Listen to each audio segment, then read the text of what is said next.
BTech first year के सभी बच्चों का क्वांटम ऑनलाइन क्लास में स्वागत है। हम लोग जो है ग्रीन केमिस्ट्री टॉपिक को देख रहे हैं और ये ग्रीन केमिस्ट्री टॉपिक का तीसरा लेक्चर है और इस लेक्चर के बाद जो है ग्रीन केमिस्ट्री आपकी समाप्त हो जाएगी। तो पिछले वीडियो में हमने देखा था कि एडिपिक एसिड की जो सिंथेसिस है उसका कन्वेंशनल रूट क्या हो सकता है और साथ ही साथ ग्रीन रूट क्या हो सकता है। और हमने देखा कि एडिपिक एसिड जो है ये एटम इकोनॉमी का सबसे अच्छा एग्जाम्पल था और साथ ही साथ क्या था कि जो आपका नाइट्रस ऑक्साइड बन रहा था गैस कन्वेंशनल रूट से, उसका प्रोडक्शन जो है वो ग्रीन रूट से नहीं होता है। तो इस तरीके से हमने वहाँ पे देखा था। आज हम जो पढ़ने जा रहे हैं टॉपिक उसका नाम है synthesis of paracetamol by conventional and green route. यानी आज हम देखेंगे पैरासीटामोल की सिंथेसिस कन्वेंशनल मेथड से कैसे हो सकती है और साथ ही साथ ग्रीन रूट से कैसे हो सकता है। और साथ ही साथ ये भी फोकस होगा कि ग्रीन रूट से क्या क्या फ़ायदे हो रहे हैं। तो आज का हमारा वीडियो इसी सिंथेसिस पर आधारित है। तो शुरू करते हैं। तो सबसे पहले आप सभी को पता है कि पैरासीटामोल क्या है। जब भी आपको फीवर होता है, जब भी आपको पेन होता है, तो आप क्या कहते हैं कि पैरासीटामोल की एक गोली खा ली जाए। वो कई नामों से मार्केट में उपलब्ध है। तो पैरासीटामोल क्या करता है तो उसको पहले देखते हैं। तो जो नेक्स्ट स्लाइड हमारी होगी वो इसी बात पर आधारित होगी कि पैरासीटामोल का क्या रोल है। तो देखें यहाँ पे, paracetamol is a drug used in medication of moderate pain like headache, body pain, tooth pain etcetera and in fever. यानी कहने का मतलब है कि पैरासीटामोल जो है ये क्या करता है, मॉडरेट पेन का मतलब मध्यम पेन, चाहे आपका सिर दर्द हो, बॉडी में पेन हो, आपके दांतों में दर्द हो या आपको फीवर हो, तो उस समय हम लोग क्या करते हैं, इसे दवा के रूप में इस्तेमाल करते हैं। तो ये इसका थोड़ा सा इंट्रोडक्शन है जो आपको पता होना चाहिए कि पैरासीटामोल क्या है। आगे चलते हैं। अब इसका देखते हैं कन्वेंशनल मेथड। कन्वेंशनल मेथड का मतलब जो मेथड पहले से एडॉप्ट है उस मेथड को हम देखने जा रहे हैं क्या होता है। तो इसका जो पहला मेथड है वो है नाइट्रेशन ऑफ फिनॉल, यानी फिनॉल का नाइट्रेशन करना। नाइट्रेशन का मतलब है कि NO2 ग्रुप को जो है या तो आर्थो पोजीशन पे लाना है या तो पैरा पोजीशन पर लाना होगा। तो नाइट्रेशन में क्या हो रहा है, जब भी हम नाइट्रेशन करते हैं तो किसके उपस्थिति में करते हैं, किसके प्रेजेंस में करते हैं, तो हमेशा नाइट्रेशन जो होता है वो होता है आपका H2SO4 और नाइट्रिक एसिड के प्रेजेंस में। तो इनके प्रेजेंस में नाइट्रेशन होगा और इस नाइट्रेशन से क्या होगा कि फिनॉल के या तो आर्थो पोजीशन, ये पोजीशन आर्थो है, या फिर किस पोजीशन पे, तो आप देखेंगे पैरा पोजीशन पर क्या होता है, NO2 ग्रुप जो है ये आ जाएगा। तो या तो आपका यानी आपका आर्थो नाइट्रोफिनॉल का फॉर्मेशन होता है और साथ ही साथ पैरा नाइट्रोफिनॉल का फॉर्मेशन होता है। खास बात यहाँ पे क्या है कि जो आर्थो नाइट्रोफिनॉल ये इसमें भी हाइड्रोजन बॉन्डिंग पाई जाती है, लेकिन वो क्या होती है, इस तरह की जो हाइड्रोजन बॉन्डिंग होती है वो होती है इंट्रा टाइप की। इंट्रा टाइप का मतलब विद इन द मालिक्यूल, एक ही मालिक्यूल के अंदर। लेकिन वहीं पर जो हाइड्रोजन बॉन्डिंग पैरा नाइट्रोफिनॉल में पाई जाती है वो इंटर होती है, इंटर मालिक्यूलर हाइड्रोजन बॉन्डिंग। तो इस नाते क्या होता है कि आपका जो पैरा नाइट्रोफिनॉल है ये ज़्यादा स्टेबल होता है। क्यों स्टेबल है भाई, क्योंकि इसमें जो है हाइड्रोजन बॉन्डिंग जो है एक मालिक्यूल से दूसरे मालिक्यूल के बीच में पाया जाएगा, यानी इंटर मालिक्यूलर हाइड्रोजन बॉन्डिंग पाई जाती है। तो आगे जो ये पैरा नाइट्रोफिनॉल ही रिएक्शन में पार्टिसिपेट करता है, यानी पैरा नाइट्रोफिनॉल जो है सेकंड स्टेप में जाएगा। तो इस बात का ध्यान रखेंगे कि आर्थो नाइट्रोफिनॉल बनता तो है लेकिन आगे स्टेप में नहीं जाएगा। यानी कहने का मतलब है, अब देखिए यहाँ से देखने भी जा रहे हैं कि क्या क्या हम लोग करेक्शन करेंगे। तो यहाँ पर देखिए आर्थो नाइट्रोफिनॉल जो है ये फिर से बाई प्रोडक्ट बना, यानी इसका यूज़ जो है आगे नहीं हो रहा है। तो एक यहाँ पर देखिए बाई प्रोडक्ट का फॉर्मेशन हो गया है। तो अब आगे देखते हैं। आगे देखिए सेकेंड स्टेप में क्या हो रहा है कि जो पैरा नाइट्रोफिनॉल था उसका क्या करते हैं, रिडक्शन करते हैं। तो क्या करते हैं, देखिए रिडक्शन, ये देखिए reduction of para nitrophenol into para aminophenol using NH2OH। तो इसका रिडक्शन किया जा रहा है, लेकिन ये रिडक्शन क्या हो रहा है, तो ये रिडक्शन देखिए नीचे देखिए लिखा है सोडियम बोरोहाइड्राइड, यानी मेटल, सोडियम मेटल की उपस्थिति में किया जा रहा है। सोडियम बोरोहाइड्राइड, तो सोडियम एंड बोरॉन मेटल की उपस्थिति में किया जा रहा है। तो यहाँ पर देखिए मेटल का भी इस्तेमाल हो रहा है। तो दूसरी खास बात है मेटल का इस्तेमाल हो रहा है जो रिएक्शन को एक्सेलरेट कर रहा है, और साथ ही साथ क्या हो रहा था, एक बाई प्रोडक्ट जो है पहले बन चुका है। तो ये दो चीज़ें भी हमको समझ में आ रही हैं। ओके, और इसका देखिए क्या हुआ है, इसका देखिए यहाँ पे रिडक्शन कर दिया गया है पैरा नाइट्रोफिनॉल का, किस में किया गया है, तो इसका देखिए रिडक्शन किस में कर दिया गया है, इसको किया गया है पैरा एमिनोफिनॉल में। तो इसका रिडक्शन कर दिया गया है पैरा एमिनोफिनॉल में। पैरा एमिनोफिनॉल का मतलब है कि एक ये जो NO2 ग्रुप है, यहाँ देखिए ये जो NO2 ग्रुप है इसका रिडक्शन हो गया NH2 ग्रुप में, तो ये हुआ है। तो NO2 group is converted into NH2 group में। तो ये सेकंड स्टेप है इसका। तो ये सेकंड स्टेप भी हम लोग ने देख लिया है। आगे देखते हैं स्टेप थर्ड, ये इसका फाइनल स्टेप है। और तीसरे स्टेप में क्या है कि nucleophilic addition reaction of para aminophenol with acetic anhydride. Acetic anhydride के साथ क्या है, पैरा एमिनोफिनॉल का जो है ये न्यूक्लियोफिलिक एडिशन रिएक्शन हो रहा है। न्यूक्लियोफिलिक एडिशन रिएक्शन का मतलब कि जो आपका अटैकिंग रिएजेंट है, यानी आपका जो एस्टिक एनहाइड्राइड है, ये न्यूक्लियोफाइल की तरह व्यवहार कर रहा है। और क्या बन जा रहा है, बन जा रहा है आपका पैरासीटामोल। और साथ ही साथ क्या हो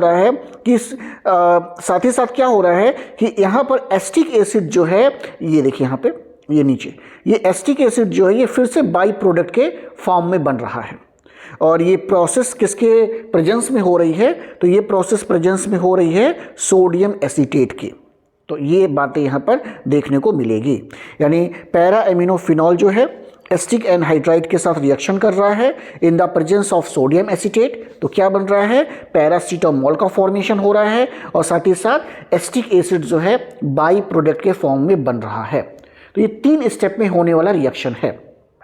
3 स्टेप में अगर हम देखें कौन कौन सा स्टेप है, तो then first step is a nitration process in the presence of H2SO4 and HNO3।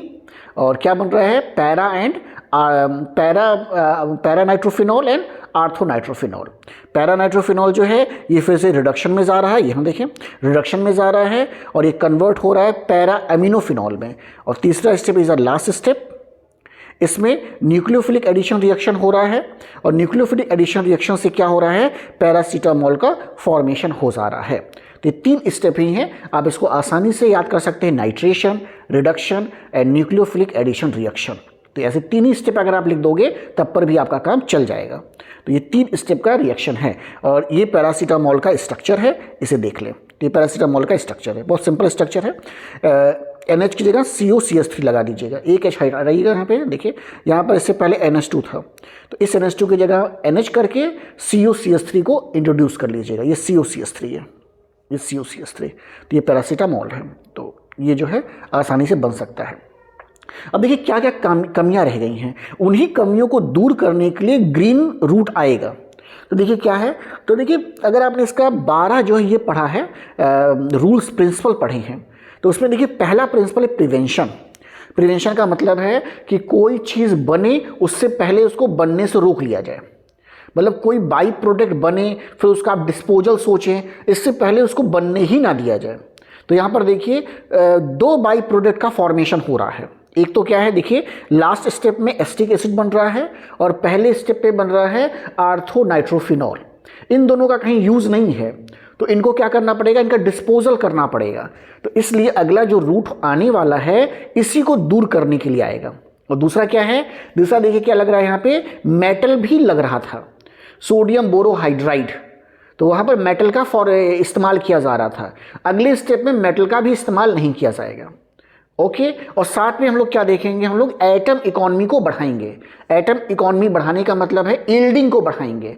जितना पैरासीटामोल यहाँ बन रहा है ग्रीन रूट से, उससे ज़्यादा की सिंथेसिस आपको देखने को मिलेगी। तो ये 3 चीज़ों को ध्यान में रख करके ग्रीन रूट को जो है डिज़ाइन किया गया है। तो अब ग्रीन रूट को देख लीजिए क्या है। तो अब देखने जा रहे अगले स्टेप में हम लोग ग्रीन रूट को, तो सिंथेसिस बाय ग्रीन रूट। अब देखिए, तो स्टेप 1 है, step 1 is a acylation of phenol with acetic anhydride in presence of HF। तो HF यानी हाइड्रोजन फ्लोराइड के प्रेजेंस में एसाइलेशन होता है फिनॉल का।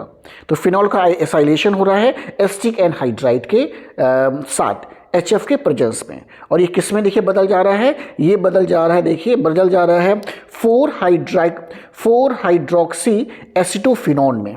तो 4 हाइड्रोक्सी एसिटोफिनॉन में ये कन्वर्ट हो जा रहा है। उसका स्ट्रक्चर देखिए यहाँ पर ये बना हुआ है ये। तो ये 4 हाइड्रोक्सी एसिटोफिनॉन में इसका कन्वर्जन हो जा रहा है। यानी सिंपली देखिए introduction of COCH3 group on the para position, यानी पैरा पोजीशन पे COCH3 ग्रुप को इंट्रोड्यूस कर दिया गया है।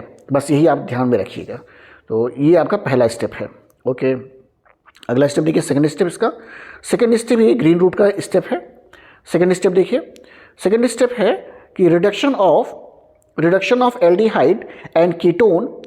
तो यहाँ पर हमारा क्या है, यहाँ पर हमारा देखिए कौन सा है, कीटोन है। ये कीटोन ग्रुप है तो कीटोन ही आप मान के चलेंगे, एल्डिहाइड नहीं है। दोनों के लिए मतलब एक काम करता है रिएक्शन। तो reaction of aldehyde and ketones with hydroxyl amine का मतलब NH2OH, hydroxyl amine to give corresponding ketoxime. तो करेस्पॉन्डिंग कीटोक्साइम्स का फॉर्मेशन होता है।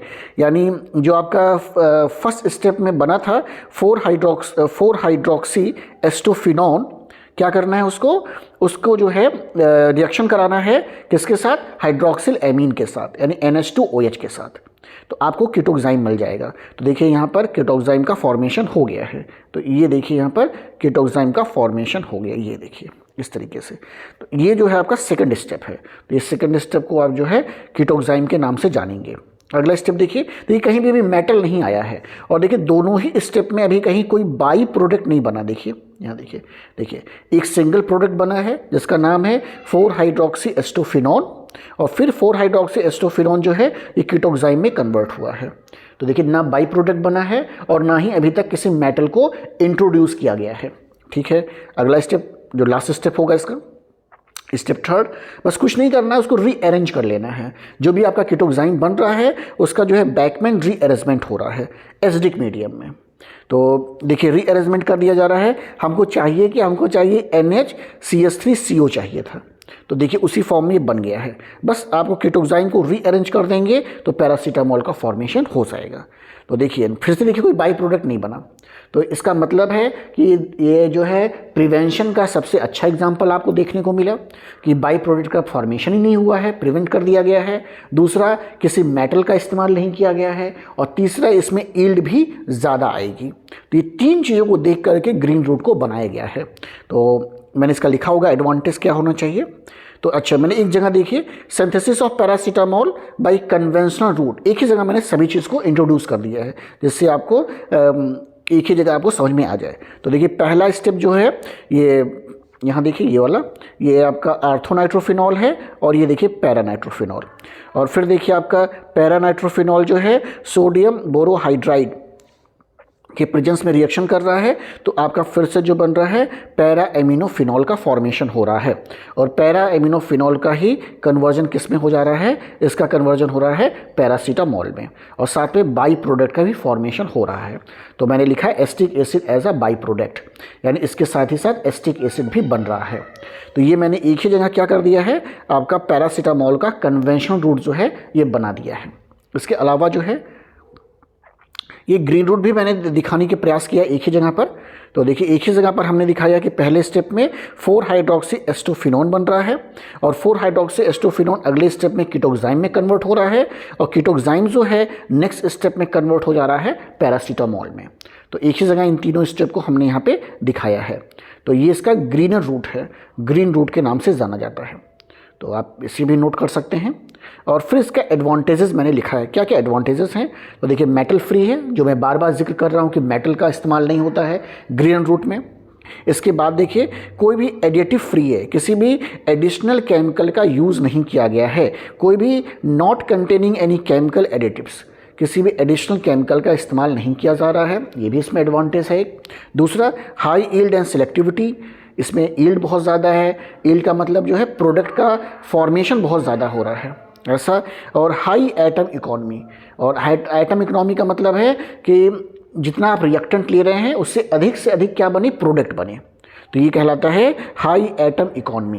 तो इसको भी देखिए हमने यहाँ पे किया है। तो ये 4 या से 5 पॉइंट ऐसे हैं जिसके नाते हम पैरासीटामोल के लिए जो है ग्रीनर रूट का इस्तेमाल करते हैं। आप इन चीज़ों को मेंशन करेंगे तो काफ़ी अच्छे नंबर मिलेंगे, इसमें नंबर बहुत अच्छे मिलेंगे आपको। तो अगर पेपर में कभी भी एडपिक एसिड के बारे में ग्रीन सिंथेसिस पूछे या कभी दोनों की तुलना करने को कहे, कंपेयर करने को कहे, तो आप जो है इसको चूज़ ज़रूर करिए क्वेश्चन लिखने में, क्योंकि इसमें फुल मार्क्स मिल जाएंगे आपको, क्योंकि ये रिएक्शन बेस्ड है। अगर आपने रिएक्शन सही सही लिखा है तो नंबर मिलने के पूरे चांसेस आपको हैं। तो ये एडवांटेज के साथ ही और next step is thank you है। और आप लोग जो है ग्रीनर रूट के कोई भी क्वेश्चन, ग्रीन केमिस्ट्री के कोई भी क्वेश्चन मिस नहीं करिए। 3 मैंने क्वेश्चन बताए, इन्हीं 3 क्वेश्चन इंपॉर्टेंट भी हैं। इन्हीं 3 क्वेश्चन में से आपको एक क्वेश्चन मिल जाएगा। तो आई थिंक आपको तीनों आपने वीडियो देखा होगा। ऐसे बच्चे जो चैनल पर नए हैं, चैनल को सब्सक्राइब करें, वीडियो को लाइक करें और ज़्यादा से ज़्यादा शेयर करें। Okay, thank you.